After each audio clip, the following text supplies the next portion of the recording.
Bonjour à tous. Nous allons aujourd'hui parler d'un critique, youtubeur, qui a une trentaine d'années environ et qui a une chaîne qui se nomme MJ Fermela et qui regroupe quand même, c'est remarquable, 174 000 abonnés. Ce qui est surprenant, vu la substance, vous allez le voir. Et depuis plus de 5 ans, il publie des vidéos qui sont centrées sur les polémiques qui ont eu sur le net. Et un internaute m'a envoyé une de ces vidéos, car je ne connaissais pas ce monsieur évidemment, sur un film qui a eu sur l'avortement il n'y a pas très longtemps, Unblind, sur une chaîne sur C8.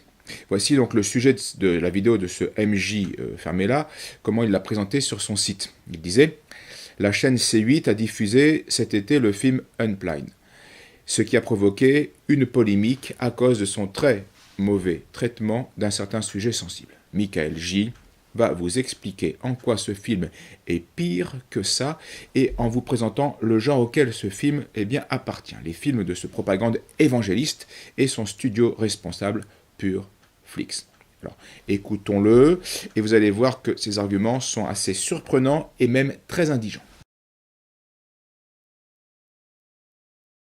Le 16 août 2021, la chaîne de télé CNews a diffusé en prime time Unblind, un film dont le sujet principal est l'avortement. Bien entendu, la diffusion de ce film a fait polémique, relançant certains débats sur l'avortement, au point que même le CSA a dû agir et saisir la chaîne pour avoir voulu dissuader les spectatrices de recourir à l'avortement. En général, avec ce genre de film polémique avec un sujet social particulier, j'explique en quoi le film raconte de la merde et en quoi il peut être extrêmement problématique. J'ai fait ça pour Green Book, pour OSS 117... Ce n'est pas ce que nous allons faire aujourd'hui. Déjà parce que, me considérant en tant que pro-choix, je ne vois pas du tout l'intérêt de faire un débat sur quelque chose qui devrait être un droit. Encore moins de ma part, qui n'a jamais été concerné par le problème. Mais surtout, je vais pas le faire parce que il n'y a aucun débat à faire sur le traitement du sujet par ce film de merde. Unblind est au mieux un nanar ridicule, au pire un film de propagande réactionnaire toxique. J'en ai vu quelques-uns prétendre que ce film était nuancé dans son propos sur l'avortement, mais non, c'est des conneries. Ne croyez pas ces gens, ils se planquent. Alors voilà en effet de la très haute critique, de haute qualité. D'entrée de jeu, donc notre bon propagandiste, qui est ouvert au dialogue, comme tout gauchiste, refuse tout débat sur le sujet de l'avortement et affirme que pouvoir tuer son gosse, c'est un droit et ça se discute pas. Donc il n'y a aucun argument, c'est juste parce que il en a décidé ainsi. Rappelons que celui qui dit cela, c'est quelqu'un qui se prétend gauchiste, donc qui prétend lutter contre les fachos, les réacs, l'extrême droite, les nazis, les sexistes, les racistes, les homophobes, etc. Vous aurez aussi remarqué que, en tant que gauchiste, ultra-progressiste, MJ a l'insulte facile envers ses opposants. Et il joue facilement au commissaire politique du net avec son gros marteau. Alors, se sentant dans le camp du bien, il use allègrement de raisons manichéennes, simplistes, voire carrément sophistiques. En tout cas, MJ nous aide à comprendre la différence qu'il existe entre un progressiste et un fasciste. Progressiste, est pour la mort d'un enfant innocent, tandis que le fasciste, lui, est plutôt pour la mort d'un adulte coupable. Dans ces vidéos, notre super critique, donc très ouvert, prend soin de nous dire qu'il ne diffusera pas des images montrant un avortement en direct, où on voit un petit enfant se défendre par instinct contre l'objet agressif qui va lui supprimer la vie. C'est fort dommage, oui, parce que cela aurait été instructif pour un débat impartial et ça aurait été objectif de voir réellement ce que c'est un avortement. Parce qu'on peut en parler, mais le voir, c'est autre chose. Mais ce grand penseur pense pouvoir s'en tirer en disant que cela, de toute façon, n'a rien à voir avec l'avortement. Parce que c'est une question de mois, de temps, dit-il. En gros, si le crime se commet suffisamment tôt pour que l'enfant ne puisse pas esquisser des gestes d'autodéfense, alors c'est plus un crime. Voilà. Donc voilà une logique bien singulière, et écoutons-le. Même dans l'univers fictif de ce film de merde, ce dialogue n'a pas de sens. Et du coup, ce film anti-avortement ne démontre jamais que l'avortement est mal. Même avec tous les clips shows mélodramatiques avec de la country de supermarché sur les manifestants pleurant pour des fœtus, ou cette scène digne du Fils du masque où un fœtus se débat pendant qu'il se fait aspirer par une paille, tu mets pas ça sur le dos de l'avortement en lui-même, mais du fait qu'ils ont augmenté le nombre de mois ouverts pour avorter. Donc encore une fois, la gestion de cette connasse. Les cliniques d'avortement sont censées être là pour aider, pas pour faire du profit. C'est cette conne qui comprend pas ce qu'elle gère. Cette daube a bien plus critiqué la course au profit et le capitalisme que l'avortement sans s'en rendre compte. En fait, MJ Fermella n'a pas d'autre choix. Il devait éviter le débat sur l'avortement lui-même, car il n'existe aucun argument rationnel, raisonnable, qui puisse justifier un tel acte. Dès qu'on se met à réfléchir, évidemment. Donc, évitons le dialogue, on évite de réfléchir et on ne voit pas le néant d'arguments pour l'avortement. Et pas besoin d'être grand philosophe pour le comprendre. Il suffit simplement d'être un honnête homme. Tout le monde peut comprendre qu'il est toujours moralement mauvais de tuer délibérément un innocent. C'est-à-dire une personne qui ne nuit en rien aux autres, qui n'a fait aucun mal aux autres. Ce que je viens de dire là, tout le monde doit et peut le comprendre et l'accepter. Or, ce qui vit dans le ventre d'une femme, c'est un être humain innocent. Peu importe le nom qu'on lui donne, embryon, fœtus, nourrisson, enfant, tout cela désigne des stades différents d'une même personne. Comme bébé, enfant, adolescent, adulte, vieillard, c'est la même personne. Et la meilleure preuve que ce qui est dans les entrailles d'une femme est déjà un être humain, c'est que le plus souvent, son propre groupe sanguin diffère de celui de la mère. Donc ce n'est pas son corps. Donc le slogan « Mon choix, mon corps » est mensonger et sans fondement.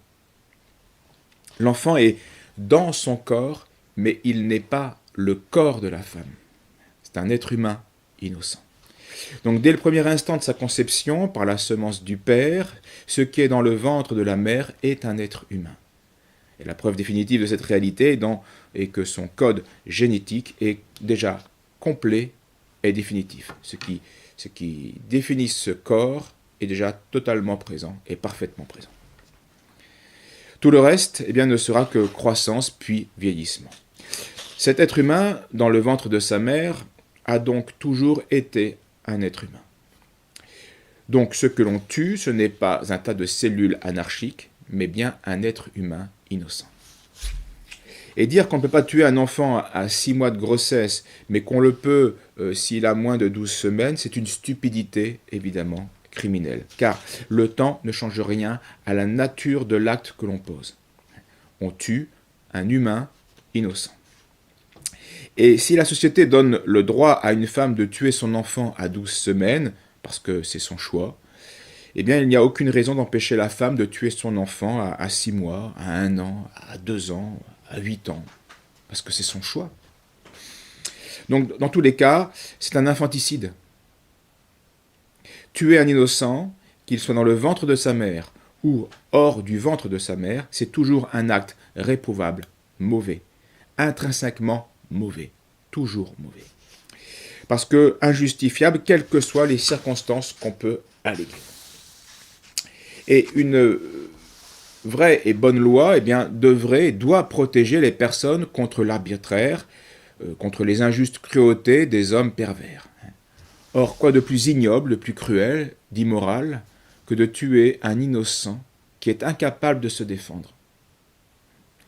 Quoi de plus ignoble et de plus cruel, donc, qu'un avortement? Quoi de plus ignoble et de plus cruel qu'une société qui prétend justifier ce crime légalement, en le remboursant? Quoi de plus contre nature, de plus irrationnel? Notre société, donc libertaire, et notre bonhomme antifasciste sont donc bien cruels, pervers et contre nature. Michael J. et tous les progressistes et tous les féministes pro-avortement sont donc complices de ces crimes.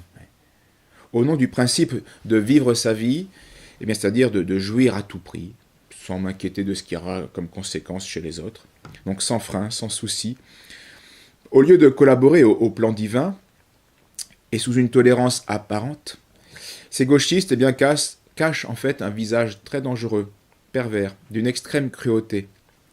Selon le caprice de la femme et de notre dite société, un enfant aura la chance de vivre ou de ne pas vivre. Et le médecin, dont le premier principe est le primum non nocere, de ne pas nuire, eh bien devient coupable de meurtre avec préméditation, donc d'un assassinat. Une société donc qui légitime l'avortement est donc vouée à la ruine, parce qu'elle détruit tout. Accepter ça, c'est tout détruire. L'enfant, la femme, la famille et par ricochet, la société. L'enfant, c'est évident parce qu'on lui ôte la vie du corps et puis même la vie surnaturelle quand on le tue avant son baptême. On tue la femme parce que, outre de se donner la mort de l'âme, eh bien, elle se tue aussi dans sa maternité, dans sa féminité, donc dans son être. Parce que l'avortement, en arrêtant brusquement l'évolution d'une grossesse normale, amène nécessairement des troubles formidables dans l'organisme de la femme. C'est un choc. Alors, sinon physiologique, au moins psychologique. Des troubles donc qui vont apparaître, se manifester soit immédiatement, ou soit bien souvent plus tard. Enfin, cette cruauté, la désunion et l'égoïsme sauvage que cette pratique criminelle induit, va tuer évidemment la famille. Et par ricochet, toute la structure sociale qui en subit les répercussions. Car quand la cellule de base de la société, qui est la famille, se nie à ce point, se contredit à ce point, eh bien on tient là un signe certain de la décadence et de la pourriture de l'ordre social. Donc après ces remarques, on comprend la législation de l'Église et celle des sociétés chrétiennes qui ont toujours sévèrement puni l'avortement. Dès les débuts, les premiers conciles de l'Église catholique ont interdit l'avortement sous la menace des peines les plus sévères. Le premier concile connu, le concile d'Elvire, vers leur 300 en Espagne, condamne la chrétienne qui serait coupable d'avoir fait disparaître l'enfant né d'un adultère. Il était décidé, dit le concile, que pas même à la fin de sa vie, on ne doit lui donner la communion, car elle a commis un double crime. Donc assassinat et adultère. C'était le canon 63. Tandis que les femmes catéchumènes, coupables d'adultère avec avortement, pouvaient être baptisées, mais à la fin de leur vie uniquement. Donc on les laissait toute leur vie dans la pénitence, à cause de ce péché. Le concile d'Ancyre, 314, va adoucir cette peine et déclarer que les femmes qui se prostituent, qui tuent leurs enfants ou qui cherchent à les détruire dans leur sein, étaient par l'ancienne ordonnance excommuniées jusqu'à la fin de leur vie. Nous avons adouci cette mesure et nous les avons condamnées aux divers degrés de la pénitence pendant 10 ans. Voilà. Donc la peine reste sévère, mais elle est adoucie. 10 ans de pénitence. Puis depuis, l'Église a toujours condamné ce crime odieux. En 1688, Sixte V, le pape, frappe d'une excommunication réservée au Saint-Siège tous les coupables qui vont procurer un avortement d'un fœtus ou qui coopèrent activement. 3 ans plus tard, Grégoire XIV va atténuer la peine aussi en la réservant à tout évêque du lieu, donc, afin de rendre l'absolution plus facile qu'un recours à Rome et puis éviter les sacrilèges. Ces ordinaires, ces évêques, donc, peuvent eux-mêmes communiquer leur pouvoir d'absoudre ces péchés à un prêtre qui est approuvé pour les confessions. Cette excommunication donc, subsiste aujourd'hui dans le droit canon, dans le canon 2350 du Code de droit canonique. Ceux qui produisent un avortement, sans excepter la mère, oui, elle est responsable, encourent, si l'effet est obtenu, une excommunication late sententie réservée à l'ordinaire. Donc la sentence ayant lieu immédiatement. De plus, s'ils sont clairs, on doit les déposer. En 1895, le Saint-Office condamne les médecins qui, pour soi-disant sauver la mère, provoquent l'avortement. Alors leur but, même si leur but n'est pas de tuer l'enfant, mais de sauver la mère. Oui, mais ce qu'ils font est intrinsèquement mauvais, c'est pas possible. Pie XI, dans l'encyclique sur le mariage de 1930, rappelle que rien ne pouvait excuser le meurtre d'un innocent, car cela va évidemment contre le 5e précepte, tu ne tueras pas l'innocent. En ce qui concerne la loi civile, l'avortement fut lui aussi toujours puni, jusqu'à la Révolution, un peu après. On réservait la peine capitale à la mère qui tuait son enfant, sous les rois. En 1810, le code pénal va adoucir ces anciennes sanctions, on punissait encore, mais à la réclusion, la femme coupable, donc en prison, au lieu de la tuer par châtiment. Et puis l'œuvre de la Révolution va faire son chemin, et puis la société va se dissoudre de plus en plus, et on sait jusqu'à jusqu'à quelle extrémité absurde et criminelle nous en sommes arrivés. Tuer son gamin aujourd'hui, c'est un droit qui est remboursé par nos impôts. Vive la République, vive la mort. Comme MJ n'a aucun argument rationnel pour défendre le crime d'un innocent, comme il se refuse à toute réflexion philosophique sur l'avortement, eh bien il en est réduit à produire un écran de fumée fait de cas particuliers plus ou moins dramatiques afin de détourner l'attention du débat. Attention, le gamin à tuer va passer en second plan et on va s'intéresser uniquement à la mère et à sa santé qui va passer alors au premier plan. Ne voulant pas s'attendrir sur l'enfant qu'on assassine, il va tenter de nous faire pleurer sur la femme qui souffre en oubliant que cette femme dont il parle est une criminelle. Et même à la fin où ils gagnent leur procès et détruisent la clinique d'avortement, ils n'ont pas vaincu l'avortement. T'as d'autres états qui ont des cliniques d'avortement sûrement mieux gérées qu'ici en plus. Et les femmes qui veulent se faire avorter mais sont coincées dans cet état-là, elles vont se faire avorter quand même. Seulement, elles n'auront pas de docteur pour assurer leur santé et vont probablement se tuer avec des pratiques désespérées, clandestines et non sanitaires. Donc on va se retrouver avec encore plus de morts à cause de vous. Et bien sûr, le film n'évoque jamais des cas, genre une femme est enceinte de son violeur, ou une femme a une santé tellement fragile que si elle accouche, elle va mourir, donc elle doit se faire avorter pour survivre. Ni même le cas de cette femme est dans une situation déjà très compliquée, si elle tombe enceinte maintenant, elle va se foutre dans la merde et gâcher leurs 2 vies. Non! Parce que le but final, c'est de forcer les femmes dans la case rétrograde, mère pondeuse au foyer, et rien d'autre. Même pas parce que ce serait leur religion qui leur dicterait, mais parce que ce sont des connards traditionnalistes qui veulent garder le contrôle des femmes. Il y aura encore plus de morts à cause de vous les anti-avortements. Il fallait oser, mais MJ l'a osé. Alors soit il le fait exprès, soit il est limité intellectuellement, et nous pensons plutôt qu'il est de mauvaise foi plutôt que idiot. Malgré l'indigence et la vacuité des exemples de MJ, mais vu qu'ils sont fréquemment avancés dans un débat sur l'avortement, il nous faut quand même prendre le temps d'y répondre succinctement. N'évacuons pas ces objections à coups d'insultes comme MJ aime le faire, ce serait ni satisfaisant intellectuellement, ni honnête moralement. Mais avant d'y répondre plus précisément, et en particulier, rappelons tout d'abord le principe de base en morale qui répond de manière définitive, globale et générale à toutes ces objections. Ce principe, c'est que la fin ne justifie pas les moyens. L'avortement est un homicide direct, et cela est toujours mauvais, gravement coupable, et il ne peut pas être légitimé par aucune raison. Aucun bien ne peut être allégué pour faire cet acte intrinsèquement mauvais. Ni le sauver la mère, ni l'intérêt de la famille, ni les besoins des autres enfants qui seraient abandonnés ou dans la misère, ni l'intérêt de la société, rien. On ne peut pas faire cela. Les fins bonnes recherchées ne justifient pas tous les moyens. Si le moyen est intrinsèquement mauvais, aucune fin ne le justifie. C'est saint Paul qui le dit au arbitre romain. Voyons maintenant les objections en particulier que MJ nous fait. Alors, la femme meurt suite à un avortement non médicalisé. Donc, une femme tue son gamin, c'est une femme qui tue son gamin. Ça s'appelle un criminel. Bien. Donc, si elle trouve la mort en faisant de manière sauvage et dangereuse pour sa vie un avortement, elle en est la seule responsable. Elle n'avait qu'à point vouloir supprimer injustement la vie de son enfant. De même qu'on ne s'attendrit pas sur un poseur de bombes qui explose parce qu'il a mal réglé sa bombe, de même, on ne s'attendrit pas sur le cas d'une femme qui meurt parce qu'elle a cherché à tuer son enfant. Dans les 2 cas, ils n'avaient qu'à pas vouloir tuer des innocents. Et ils seraient en vie tous les 2.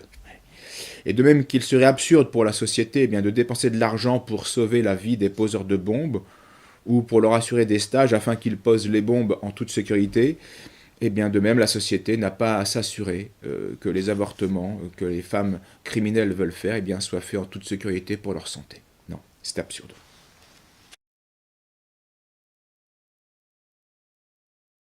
Alors, la femme est enceinte à cause d'un viol, suite à un viol. Le cas est en fait assez simple à résoudre moralement, même si bien sûr il sera toujours dramatique psychologiquement pour une femme qui est violée. Donc une femme qui est violée, sans faute de sa part, et qui tombe enceinte, ce qui est assez rare, mais ce qui arrive malgré tout. Beaucoup de religieuses sont tombées enceintes après avoir été violées par leurs libérateurs russes en 1945. Donc ça arrive. Eh bien, le devoir de cette femme violée va jusqu'à l'accouchement de l'enfant, puisqu'elle ne peut pas tuer un innocent. Et un innocent est en elle. Donc, elle doit aller jusqu'à l'accouchement, ce que faisaient ces religieuses. Et là s'arrête son devoir. Et si elle n'avait pas le droit de faire du mal à un innocent, elle n'a par contre pas l'obligation de lui faire du bien, puisque cet enfant n'est que le fruit d'un acte violent et injuste dont le seul responsable est le violeur. C'est à lui de s'occuper de l'enfant. Ou à la société par suppléance, mais pas à cette femme. Donc elle n'est pas tenue de garder l'enfant, ni de l'éduquer, ni de l'allaiter. Elle peut, en conséquence, et c'est à la société de pourvoir à ces solutions, puisqu'elle n'a pas su protéger la femme d'une telle violence, eh bien elle peut abandonner cet enfant à un hospice qui va s'occuper des orphelins. Voilà, c'est ce que faisaient bien sûr ces religieuses, qui le donnaient à un orphelinat.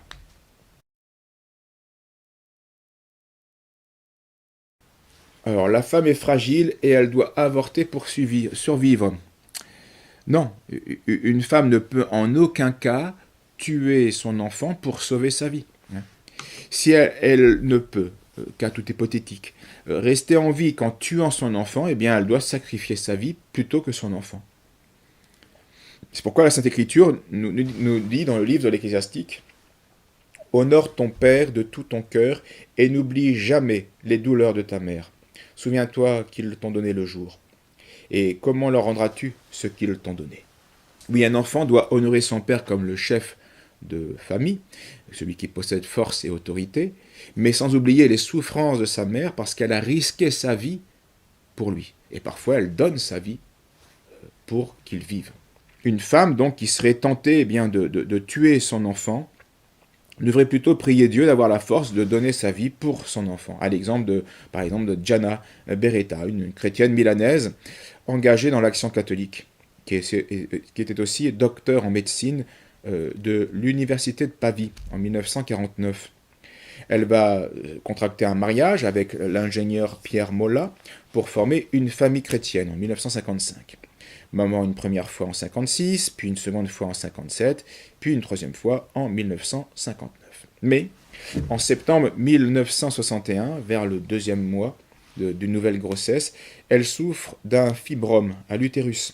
Alors il faut l'opérer, mais pour bien le faire, il faudrait qu'il n'y ait pas d'enfant, donc il faudrait tuer l'enfant.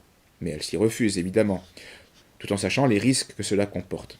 Elle veut continuer sa grossesse et supplie le chirurgien de ne pas recourir à l'avortement, mais de sauver la vie qu'elle porte en elle. 7 mois passent, et quelques jours avant l'accouchement, tout en s'abandonnant à la providence, elle est prête à donner sa vie pour sauver celle de son enfant. Elle dira: « Si vous devez décider entre moi et l'enfant, n'hésitez pas. Choisissez l'enfant et sauvez-le. » Le matin du 21 avril 1962, Jeanne Emmanuel, sa petite fille, est née, elle est saine et sauve, mais 7 jours plus tard, malgré tous les efforts des médecins pour sauver la mère, Gianna Beretta meurt saintement à l'âge de 39 ans, au milieu de grandes souffrances et après avoir confessé son amour pour Dieu et pour Jésus. Alors une femme dans une situation précaire qui doit avorter pour pas gâcher de vie. C'est absolument effrayant. Ouais. Ce type considère la vie d'un gamin comme de la merde. Voilà. Pas plus.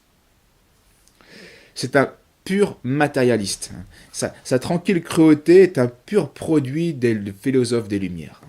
Ce gauchiste nous dit ce qu'il faut nous faire pour ne pas gâcher sa vie. Ouais, sérieusement. Et c'est cet antifasciste qui nous insulte et qui nous fait la leçon en nous disant que si tu peux éviter d'être dans la merde en tuant quelqu'un, eh bien fais-le. Ouais, tu peux le faire, c'est bon. C'est bon, c'est gauchiste ça. C'est le progrès. Tu dois le faire.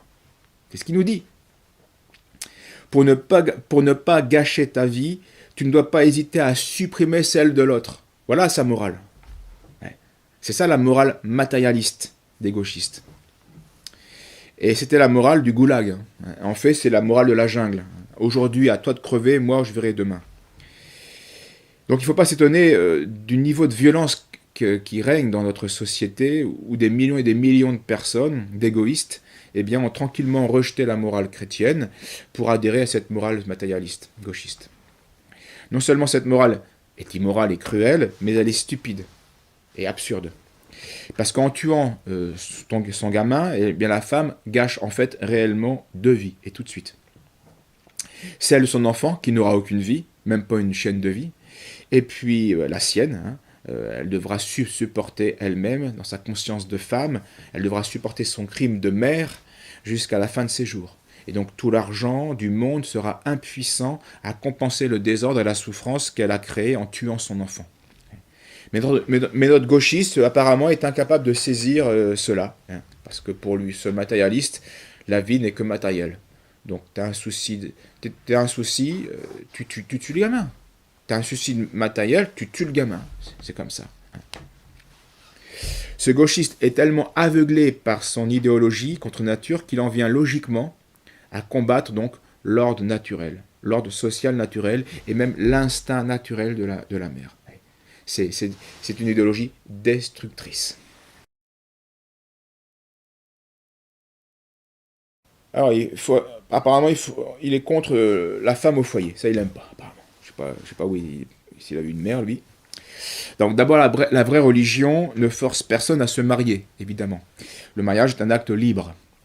Une femme a le choix soit de rester célibataire, soit de se consacrer dans la virginité religieuse, soit de se marier et donc de devenir, si Dieu le permet, mère de famille.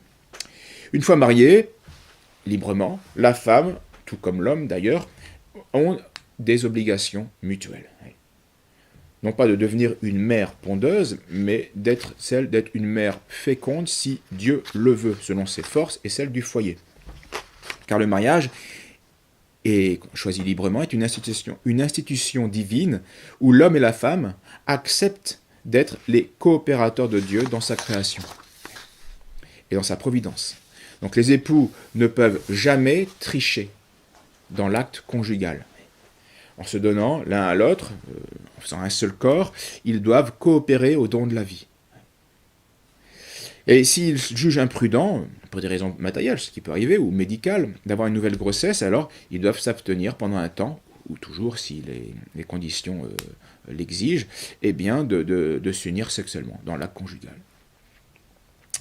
Dans son aveuglement idéologique et contre nature, quand un gauchiste accuse la religion ou le patriarcat, en réalité, il se rebelle contre l'ordre naturel, hein, contre l'instinct maternel, contre la mission naturelle de la femme. Et il serait intéressant de voir aussi en quoi et pourquoi l'homme est le chef de la femme. C'est d'abord une vérité religieuse comme une vérité scientifique, une vérité philosophique comme une vérité anthropologique, mais une vérité bien sûr niée par tous nos modernes, dégénérés et contre nature. Mais ce n'est pas l'objet de la vidéo, mais puisque pour MJ, tout argument rationnel devient un argument rétrograde, puisque toute personne qui protège la vie d'un innocent serait, selon lui, un connard de traditionnaliste qui veut garder le contrôle des femmes, puisque notre gauchiste se fait le propagandiste de l'imposture contre nature des féministes, eh bien je vais répondre à MJ en chanson. Laissons les arguments. Et en lui faisant écouter bien ce fameux groupe québécois, Mes Aïeux. Ce groupe n'est pas particulièrement religieux, mais au moins il a du bon sens. Il constate l'ordre naturel des choses. Et aujourd'hui, dans un monde inversé et satanique, ce n'est pas rien, c'est même fort appréciable.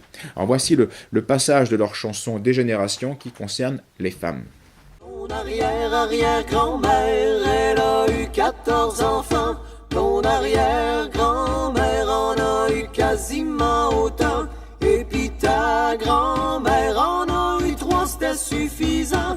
Pis ta mère en voulait pas, toi t'étais un accident. Et pis toi, ma petite fille, tu changes de partenaire tout le temps. Quand tu fais des conneries, tu t'en sauves en avortant. Mais y a des matins, tu te réveilles en pleurant. Quand tu rêves la nuit d'une grande table entourée d'enfants.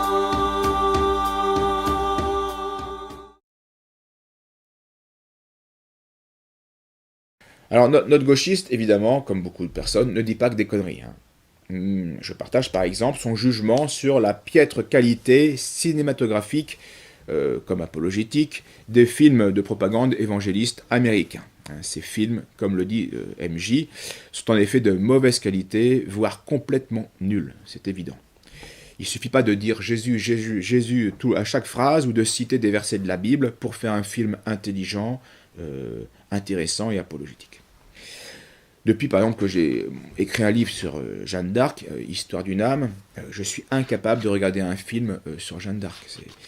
Tant ils me paraissent réducteurs et loin de la réalité avec toutes ces nuances.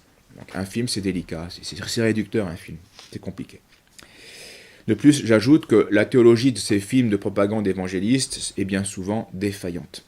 Et voici un extrait donc de la vidéo de l'un d'entre eux, où l'on entend la remarque d'un bon évangéliste à son professeur athée. Les athées disent que personne ne peut prouver l'existence de Dieu, et ils ont raison. Mais je leur répondrai que personne ne peut prouver non plus sa non-existence. Alors c'est en effet complètement stupide et absolument faux.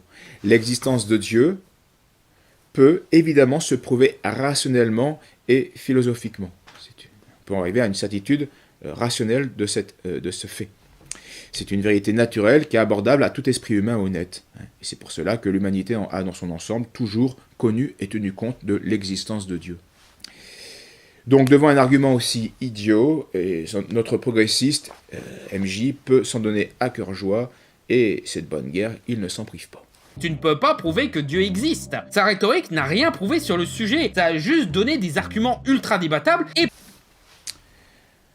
Nous allons donner donc maintenant à MJ la preuve qu'il demande à juste titre pour lui faire saisir que Dieu existe. Et pour cela, il suffit de constater que Michael J. lui-même existe. Car lui-même est la preuve de l'existence de Dieu. L'être contingent est et prouve l'existence d'un être nécessaire, qu'on appelle Dieu. Parce qu'un être contingent, c'est-à-dire qui n'est pas nécessaire, mais qui de fait existe, eh bien, ne peut exister que parce qu'il y a un être nécessaire et éternel, qui existe par lui-même, qu'on appelle Dieu, donc parfait, éternel. Nous renvoyons MJ aux écrits de saint Thomas d'Aquin. Pour cette question, il aura la réponse à ses questionnements, de manière rationnelle. Mais nous le prévenons, ça va lui demander un peu plus d'effort et de réflexion et d'attention que de regarder des films stupides en bouffant du popcorn et en jouant avec son gros marteau. Les athées, dit l'Écriture, n'ont aucune excuse de nier l'existence de Dieu. Savoir qui est Dieu, c'est autre chose, c'est la révélation, c'est un autre problème.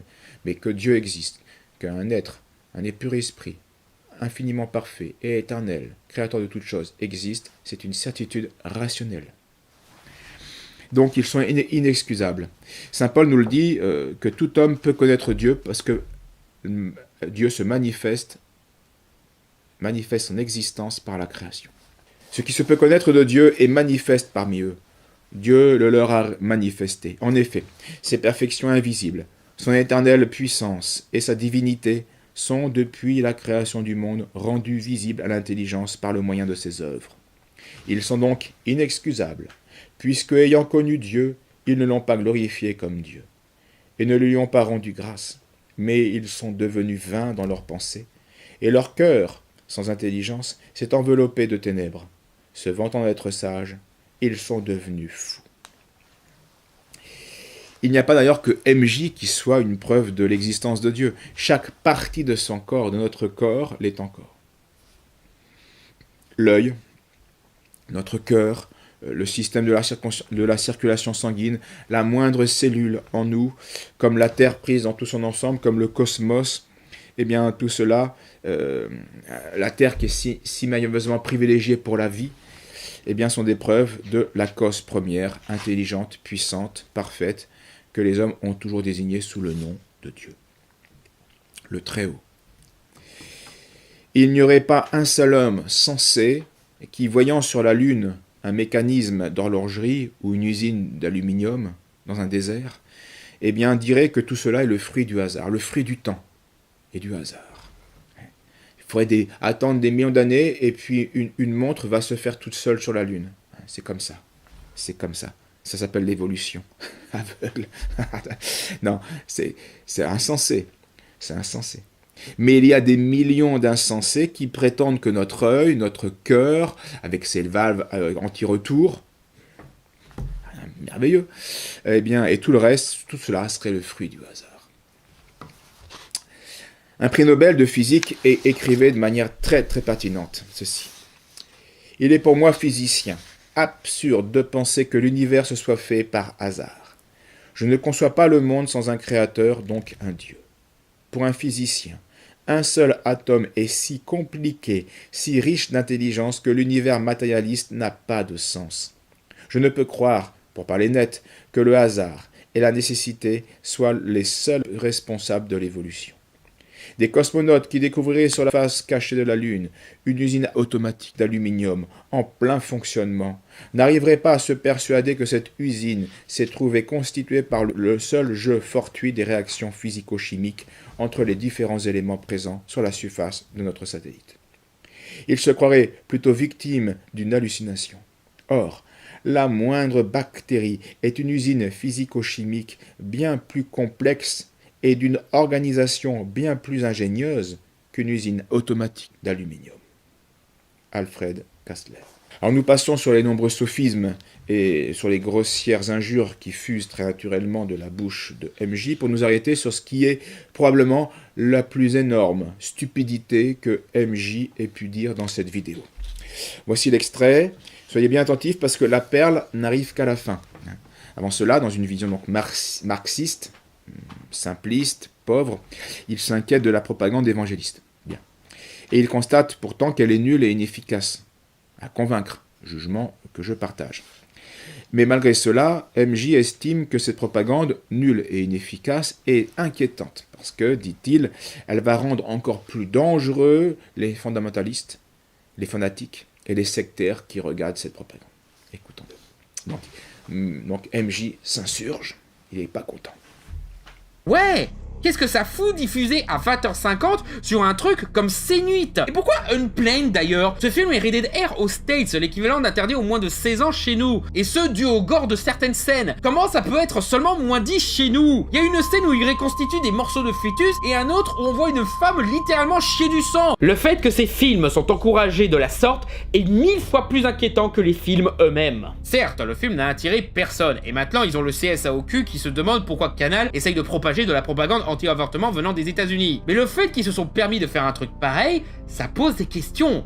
Pourquoi ils ont diffusé ce film à 1 heure de grande écoute? Est-ce qu'on est maintenant à un climat social où ils se sentent à l'aise de faire ce genre de conneries? Ils essayent d'avoir les réacs dans leur poche? Ils essayent vraiment de décourager l'avortement? Bah, si c'est ça, à quel niveau de tête dans le sable on est pour qu'ils croient que cette daube allait convaincre qui que ce soit? C'était juste pour provoquer? Pour faire son edgy anti-politiquement correct? Bon, ce serait pas étonnant de leur part, mais si c'est ça, quelle bande de gamins? Donc ouais, à défaut d'un débat sur l'avortement, cette affaire devrait nous permettre de souligner la situation actuelle vis-à-vis des religions et des questions sociales de ce genre. À l'heure où les médias français chouinent sur la woke culture qui nous vient des universités américaines, c'est étrange de voir accueillis à bras ouverts des films de propagande ultra-conservateurs. Au bout d'un moment, qui est vraiment persécuté dans cette histoire? Qui se répand à l'international pour propager une idéologie dégueulasse? Et est-ce que le débat sert vraiment à quelque chose à ce niveau de bêtise et de mauvaise foi?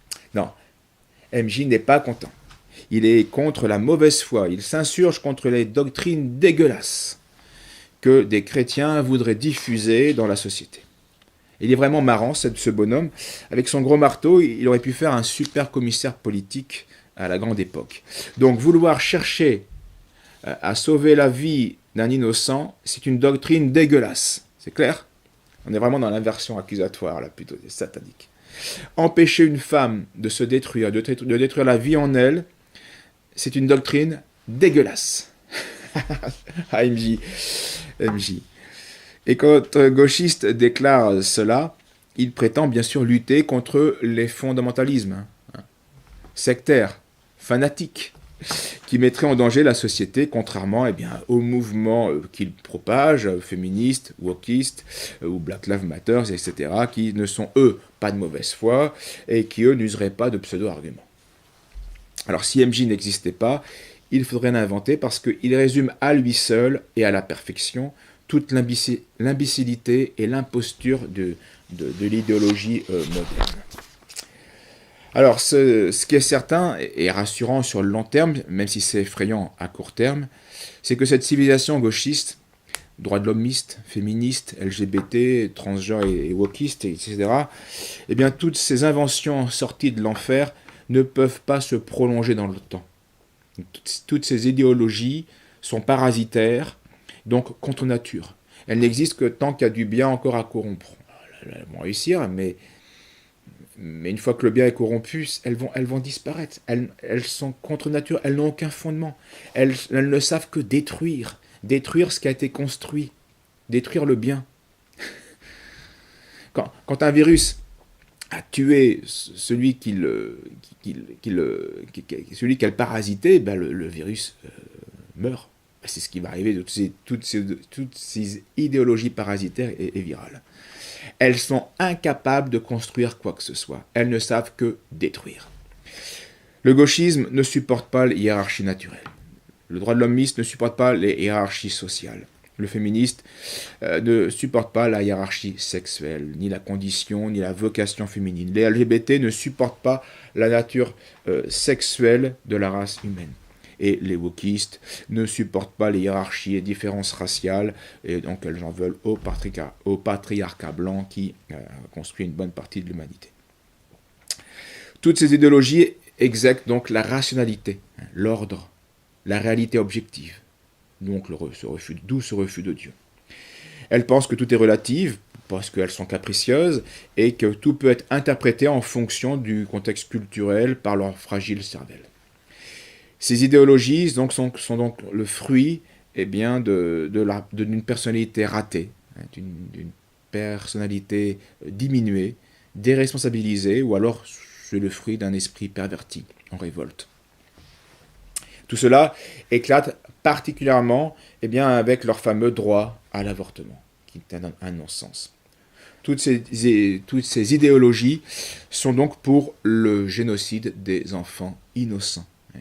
Quand ces innocents les gênent. Voilà, c'est ça, c'est uniquement la condition. Ça me gêne, tu dégages. Donc ce mensonge et cette soif de crime sont vraiment les marques infaillibles du démon. Et tous ces progressistes sont au sens propre des suppôts de Satan. Ils propagent la haine de Satan, la cruauté, les mensonges de Satan. Et ils s'en rendront compte, même si aujourd'hui ils le nient, quand ils auront rejoint Satan en enfer, parce que être aussi méchant, être aussi aveuglé, être aussi criminel dans ses pensées, dans ses actes, ça conduit en enfer, évidemment. Alors ma conclusion sera double. D'abord un premier point qui va concerner MJ, et puis un second point qui concerne la société. En ce qui concerne Michael J., un de ses anciens fans a bien résumé le personnage, et je le cite. C'est une grosse boule de haine au contenu inconsistant qui critique tout et se trompe souvent. Juste une personne qui braille tout le temps et qui n'apporte rien au débat et à ses vidéos. C'est assez juste. Ce qui n'empêche pas MJ d'avoir quand même beaucoup d'abonnés, de se faire quelques centaines d'euros par mois grâce à ses vidéos monétisées sur YouTube. Et pour cause, MJ coche toutes les cases. Il est féministe, antiraciste, pro-cancel culture, ami des LGBTQ+, blablabla. Bref, je pense que quand même les plus idiots dans l'histoire, c'est plutôt son public, qui apparemment est prêt à payer pour des trucs bizarres, du genre, je cite la pub de son site, pour seulement 1 €, vous aurez le droit à voir en exclusivité des épisodes de Fermez-la, un jour en avance, avec des versions non finalisées. Donc tu payes pour voir un truc qui n'est pas fini. Merci d'avoir regardé cette vidéo, j'espère qu'elle vous a plu, n'hésitez pas à liker, commenter, partager et vous abonner, et si vous voulez soutenir l'élaboration et l'amélioration de l'émission, vous pouvez déposer un don via Utip ou via Patreon, où vous aurez des exclusivités comme les Fermez-la un jour en avance, nom dans les crédits, t-shirts, badges, mugs, posters et bien d'autres à venir. Merci encore et à bientôt sur Fermez-la. Comme disait Audiard, les cons ça ose tout, c'est d'ailleurs à ça qu'on les reconnaît. Et ce n'est pas très loin de la Sainte Écriture, dans l'Ecclésiaste, qui nous disait que le nombre des insensés est infini. Oui. En ce qui concerne la société, si elle ne veut pas crever des conséquences démographiques et spirituelles de ce crime effroyable qu'est l'avortement, il n'y a qu'une chose à faire, c'est de revenir à une politique saine, à une législation qui va punir les criminels coupables d'avortement, qui pratiquent l'avortement. Et donc pour retrouver une civilisation européenne et chrétienne digne de ce nom, il faut absolument s'inspirer de la législation canonique de l'Église catholique et imiter celle des nations jadis chrétiennes. Quelques exemples pour rappel, en 692, le concile de Constantinople déclarait dans son 81e canon « Quiconque donne ou prend des remèdes pour provoquer un avortement doit être puni comme un meurtrier », c'est-à-dire avec peine de mort qui s'ensuit. À l'époque féodale, la peine canonique était donc l'excommunication du sujet. Mais la plupart des coutumes des sociétés punissaient de mort les femmes qui se faisaient avorter, ainsi que leurs complices, comme les sages-femmes ou les accoucheurs, etc. Au XVe siècle, en France par exemple, la femme qui avait été coupable d'avortement était brûlée vive. En Espagne, par contre, elle était enterrée vivante. Juste châtiment, puisqu'elle a tué un être vivant. Et en Angleterre, par contre, elle était traînée et pendue. XVIe siècle, sous le règne du roi Henri II, ayant été averti, dit-il, d'un crime énorme et exécrable, fréquent en notre royaume. Donc ça ne date pas d'aujourd'hui, les hommes ne sont pas pécheurs uniquement au XXe siècle, ça a toujours été. Mais avant, on combattait le mal, aujourd'hui on le légalise. Des femmes cachent leur grossesse afin de pouvoir supprimer leurs fruits sans leur avoir même donné le baptême. Donc mort naturelle et en plus mort spirituelle. Donc un double péché. Alors le roi décide que ces femmes qui auront tué leur enfant tout en les privant du baptême seront punies de mort.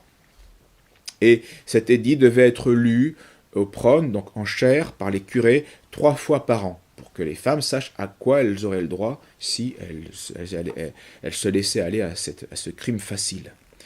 À la même époque, en Espagne, Charles Quint prend la même décision. Voilà. Et puis donc Louis XIV et Louis XV vont confirmer cette loi du royaume. Alors à ceux qui pensent que ces justes lois étaient inhumaines, en fait non, elles ne sont pas du tout inhumaines, elles sont justes. Je leur demande de ne pas inverser les choses et de prendre le temps d'écouter le témoignage qui va suivre. Le témoignage d'une femme qui a échappé miraculeusement à un avortement. Voilà, je vous remercie pour votre patience et que Dieu vous garde à une prochaine fois.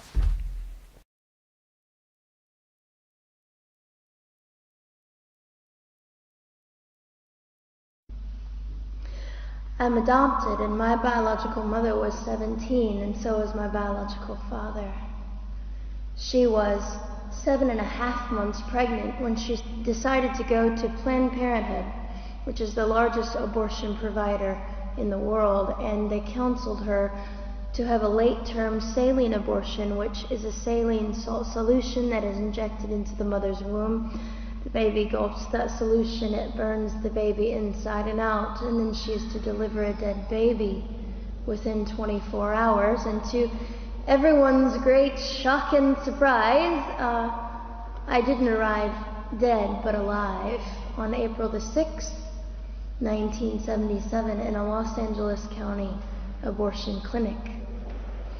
What's fantastic about this, about the perfect timing of my arrival, is that the abortionist was not on duty yet. So he wasn't even given the opportunity to continue on with his plan for my life, which was death. And I know that I am in a government building, and a beautiful one it is, and I love your country as well as my own. But I know in the age that we live in, it is not at all politically correct to say the name of Jesus Christ in places like this.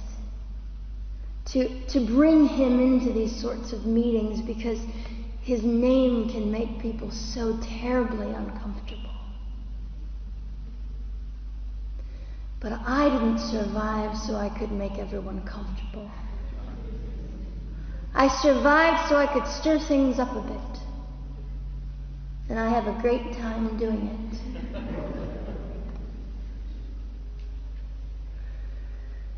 And so I was delivered alive, as I've already said, after 18 hours. I should be blind, I should be burned, I should be dead. And yet I'm not. You know what is fantastic vindication is the fact that the abortionist had to sign my birth certificate. So I know who he is.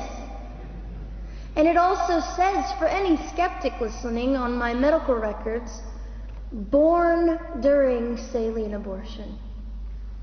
Ha! They didn't win. I've done some research on the man that performed the abortion on me. And his clinics are the largest chain of clinics in the United States of America, and they gross $70 million a year. I read a quote from him at some point several years ago, and he said, "I have aborted over 1 million babies, and I consider it my passion." I tell you these things because, listen, ladies and gentlemen,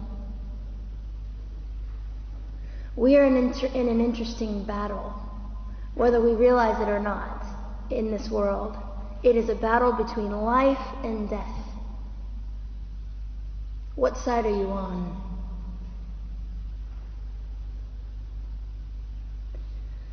So a nurse called an ambulance and had me transferred to a hospital, which is absolutely miraculous. Generally, the practice at the time, and up until 2002, was, in my country, was to end the life of an abortion survivor by strangulation, suffocation, leaving the baby there to die, or throwing the baby away.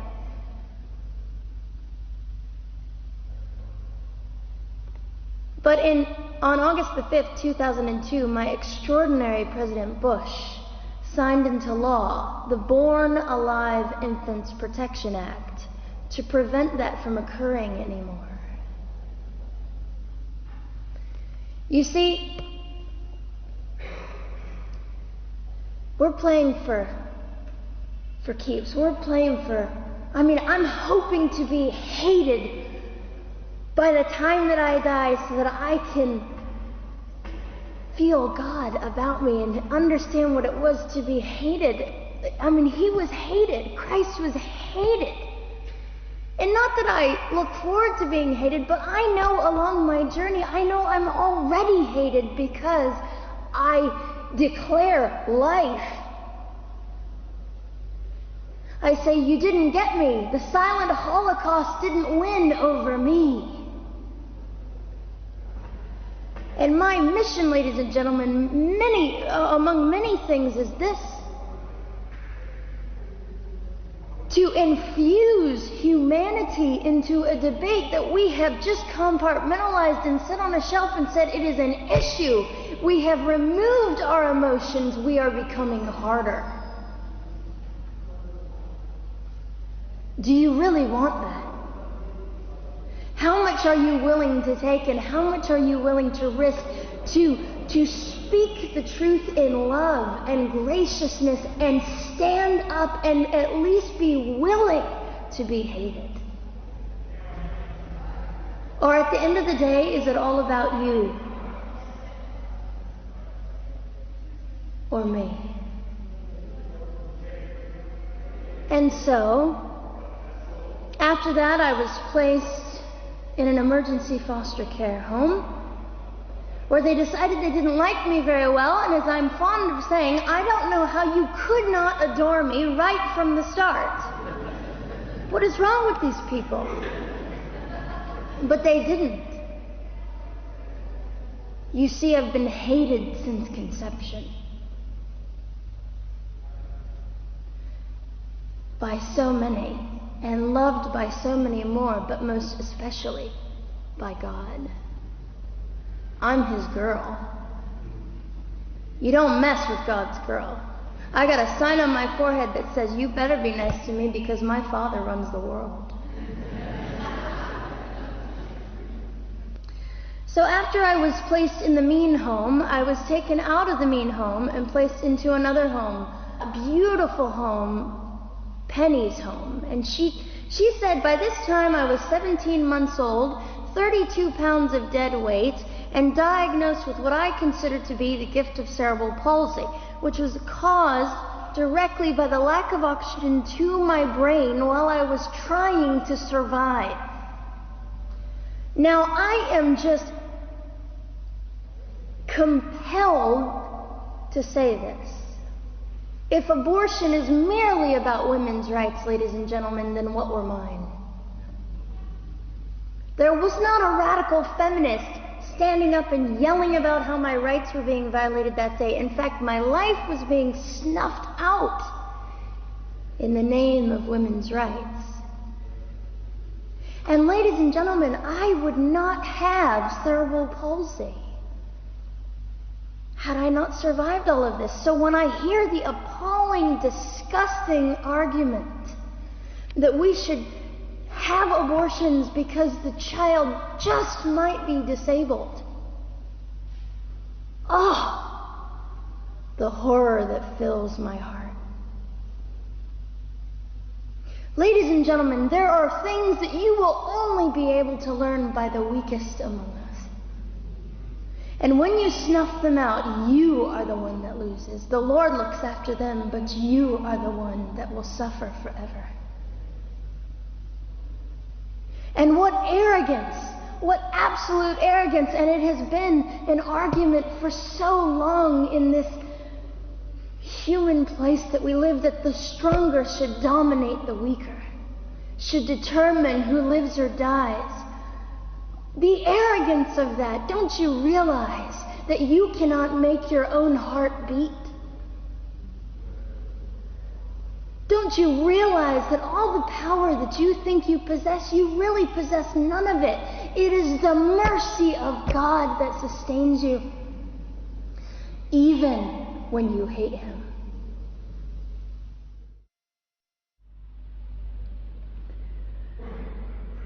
So they looked at my dear Penny and they said, Gianna will never be anything, which is always encouraging. And she decided to ignore them, and she worked with me 3 times a day, and I began to hold up my head, and they said, well, Gianna will never this and never that. Long story shorter, I was walking by the age of 3.5 with a walker and leg braces, and I stand up here today with a mild little limp and without a walker and leg braces. I fall gracefully sometimes and very ungracefully at other times, depending on the situation, but I consider it all for the glory of God. You see, ladies and gentlemen, I am weaker than most of you, but this is my sermon. And what a small price to pay to be able to blaze through the world as I do and offer hope. And I think in our misunderstanding of the way things work, we misunderstand how beautiful suffering can be. I don't willingly sign up for it, but when it comes, we forget. We forget that God is in control, and God has a way of making the most miserable thing beautiful.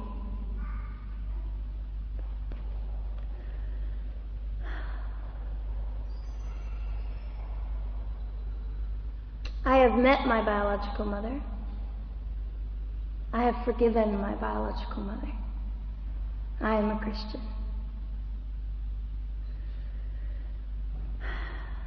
She's a very broken woman. She came to an event I was having 2 years ago, showed up unannounced, and said, "Hello, I'm your mother."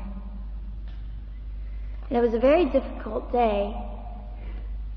And yet, while I was enduring all of this, you'll probably think I'm silly, but I was sitting there and I was thinking, I don't belong to you. I belong to Christ. I'm His girl, and I'm a princess. So no matter what you say, in all your anger and brokenness and rage, it's not mine to keep. It's not mine to carry, and I won't. I was saying all this inside. So ladies and gentlemen, you have an opportunity. But for just a brief moment, I would like to speak directly to the men in this room and do something that is never done. Men, you are made for greatness. You are made to stand up and be men. You are made to defend women and children, not stand by and turn your head when you know murder is occurring and do nothing about it. You are not made to use women and leave us alone. You are made to be kind and great and gracious and strong and stand for something. Because men, listen to me. I am too tired to do your job. Women, you are not made for abuse. You are not made to sit and not know your worth and your value. You are made to be fought for forever. So now is your moment. What sort of people are you going to be? I trust incredible. I trust, men, you will rise to the occasion. To the politicians listening, particularly to the men, I would say this: you are made for greatness, set your politics aside. You are made to defend what is right and good. This fiery young girl will stand here and say, now's your moment.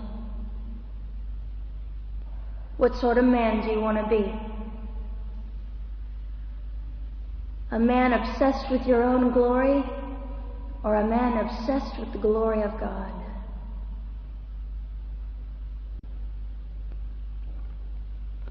I'll just end with this.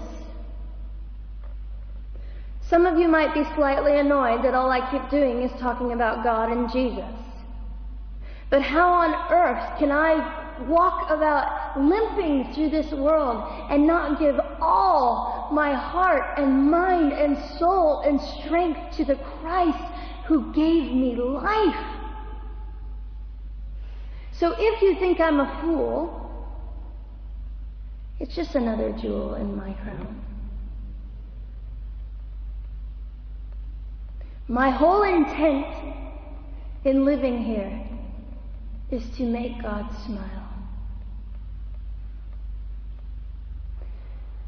I hope some of this made sense. It just came from my heart. God bless and keep you.